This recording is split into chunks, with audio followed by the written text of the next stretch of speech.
안녕하세요. 수소맨입니다. 수소경제란 석유, 석탄과 같은 탄소가 많이 배출되는 화석연료를 대체하고 에너지 저장이나 전달 매체로 수소를 사용하는 경제를 말합니다. 즉, 수소를 주요 에너지원으로 사용하는 경제산업 구조를 의미합니다. 수소경제, 하이드로전 이코노미라는 용어는 1970년 전기화 학자인 존 보크리스가 GM 강연에서 처음으로 사용하였습니다. 수소경제가 가지는 가장 큰 장점은 첫째, 수소에너지가 연료전지를 통해 전기로 전환되는 효율이 내연기관에 비해 우수하다는 것. 둘째, 에너지의 최종 사용 과정에서 오염원이 발생하지 않는다는 점. 그리고 셋째, 수소는 천연가스 등의 화석연료로부터 생산할 수도 있지만 태양에너지, 풍력, 바이오매스 활용 등 다양한 방법으로 생산이 가능하다는 것입니다. 하지만 수소경제에 진입하기 위한 현실적 장벽이 높은 것 또한 현실이기 때문에 해결되어야 할 많은 문제들이 있는 것이 사실입니다. 우선 당장 화석연료만큼은 아니더라도 저비용으로 지속 가능한 수소 생산이 가능한 기술이 필요합니다. 그리고 고밀도 수소를 저장하고 운송하기 위해서 다양한 기술들이 개발되어야 합니다. 그를 위한 인프라의 구축과 함께 이 수소 경제를 일반인들이 이해하고 쉽게 사용할 수 있는 데까지는 시간이 걸릴 것으로 보여집니다. 그럼에도 불구하고 전 세계가 수소 경제에 관심을 가지고 그 방향으로 가고 있는 데는 이유가 있습니다. 그 첫 번째가 기후위기입니다. 인류가 발전하는 과정에서 무분별한 탄소 배출로 인하여 기후위기를 맞게 되었고, 온실가스를 감소하기 위하여 탄소 중립이라는 목표를 세우고 달려가고 있습니다.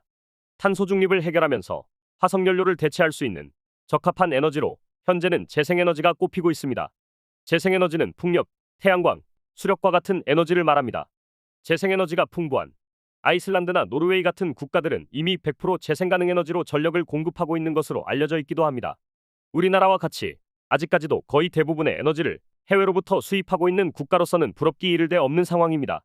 2023년도의 경우 대한민국은 에너지 수입으로 1,703억 달러를 썼고 반도체와 자동차를 수출해서 1,650억을 벌어들였습니다. 우리나라가 가장 자랑할 만한 반도체와 자동차를 수출한 총액보다 에너지를 수입한 금액이 더 많다는 것은 세계 8위권 경제대국인 한국의 입장에서 참 아쉬운 상황이 아닐 수 없습니다.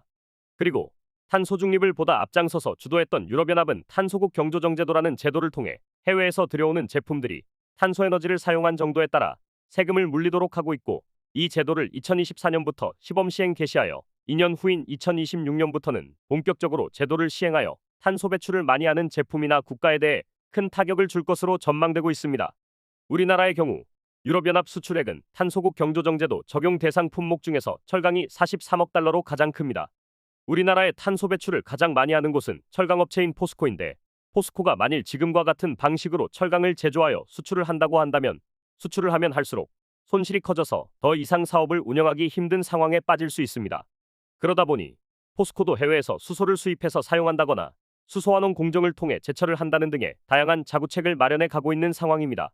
미국 또한 미국판 탄소국 경조정제도라고 불리는 IRA를 통해 탄소 정책에 따른 국가산업과 경제를 보호하려고 하고 있습니다. 재생에너지의 경우 간헐성과 변동성이라는 특성을 가지고 있고, 원자력의 경우 경직성이라는 성질을 가지고 있습니다. 이제까지 화석연료가 해왔던 기저전력의 역할이 당장 없어지지는 않겠지만 기간을 두고 전략적이고 계획적으로 준비하지 않으면 수출을 통해 성장해온 우리나라는 탄소와 에너지 문제로 인해 발목을 잡힐 수가 있는 상황에 처하게 되는 것입니다. 그리고 또 다른 중요한 이슈 중에 하나가 에너지 안보입니다. 우크라이나 전쟁 이후에 국가별 에너지 정책 또한 변화를 맞았습니다. 국방력, 경제력과 함께 앞으로 에너지력은 국가 경쟁력에 큰 변수로 작용할 가능성이 커졌습니다. 현재는 화석연료가 재생에너지보다 가격이 훨씬 저렴합니다. 아직 기술도 수준에 도달하지 못했고 산업화에 정상적으로 진입하여 인프라가 완성되려면 많은 노력과 시간이 필요하기 때문입니다. 하지만 미국의 경우 하이드로전 샷이라는 정책을 통해 10년 내 1kg의 수소를 1달러에 공급하겠다는 111 전략을 목표로 두고 풍부하고 저렴하며 신뢰할 수 있는 청정에너지 솔루션으로 수소 혁신을 가속화하겠다고 하고 있습니다. 물론 쉬운 일이 아니겠지만 방향에 대해서는 크게 이견이 제시되지 않고 있는 것으로 보여집니다. 만일 1kg의 수소가 정말로 1달러에 공급된다면 굳이 탄소가 배출되고 비싼 화석연료를 쓸 이유가 없어지는 것입니다. 대한민국은 세계적인 기술 선진국입니다. 근면성실하며 빠르기로도 소문이 나 있고 기술력에 대한 자긍심이 큰 민족 중의 하나입니다. 자동차, 반도체, 조선, 철강 등 대부분의 산업에서 선진국보다 수십 년 이상 늦게 시작했지만 모두 따라잡고 그 분야에서 세계 1등이 된 기술력을 가지고 있는 나라가 대한민국입니다. 그리고 에너지 안보가 꼭 필요한 국가이기도 합니다. 지금은 수소를 1달러에 팔지 5달러에 팔지 10달러에 팔지를 고민하기보다는 어떻게 에너지 전환을 통해 에너지 패권을 잡고 에너지 선진국으로 도약할 것이냐를 더욱 고민해야 할 때입니다. 그린 수소를 만들기 위해서는 수전해 장치도 필요하고 수소 저장 장치도 필요하고 수소 운송 장치와 솔루션과 인프라도 필요합니다. 개별 부품이나 시스템을 만드는 것도 중요하지만 대형 발전 플랜트나 인프라 구축을 통해서 산업을 이끌어갈 수도 있습니다. 사막 위에 고속도로를 처음 깔 때 그 시점에서의 경제성을 논하다가 미래 시장을 선점할 수 있을까요? 사람들은 언제부터 물을 돈 내고 사 먹게 될 것이라고 상상을 했을까요? 경제성이라는 것은 단편적이지 않고 일정 시점에서의 수치로만 계산될 수 없는 복합적인 것입니다.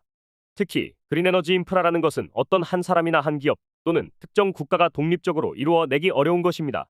산학연민관과 모든 국가가 힘을 합쳐 협력할 때 훌륭한 성과를 만들어낼 수 있습니다. 이 가운데서 분명히 성공하는 기업과 성공하는 국가가 탄생할 것입니다.